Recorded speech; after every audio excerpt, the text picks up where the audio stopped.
ព្រោះតែស្រឡាញ់ទើបមានការហួងហែងព្រោះតែស្រឡាញ់ទើបមានការឈឺចាប់ព្រោះតែស្រឡាញ់ទើបទឹកនេត្រាហូរព្រោះតែស្រឡាញ់ទើបកើតទុកឥតស្រាកស្រានសេចក្តីស្រឡាញ់វាជាបទដ្ឋាននៃសេចក្តីទុក្ខសេចក្តីស្រឡាញ់ធ្វើឲ្យរវល់គឺរវល់ក្នុងការហួងហែងថែរក្សាការពារអ្វីដែលខ្លួនស្រឡាញ់សេចក្តីស្រឡាញ់ធ្វើឲ្យខ្លាចគឺខ្លាចបាត់បង់មនុស្សដែលខ្លួនស្រឡាញ់ឬវត្ថុដែលខ្លួនស្រឡាញ់សេចក្តីស្រឡាញ់ធ្វើឲ្យចិត្តមិនស្ងប់ព្រោះចិត្តគិតភ័យព្រួយបារម្ភពីរបស់ដែលខ្លួនស្រឡាញ់សេចក្តីស្រឡាញ់កាន់តែច្រើនប៉ុណ្ណា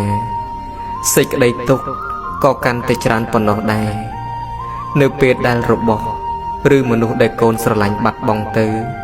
ប៉ុន្តែកូននឹងគ្មានសេចក្តីទុក្ខសោះប្រសិនបើរបស់ឬមនុស្សនោះមិនមែនជាទីស្រឡាញ់នៃកូន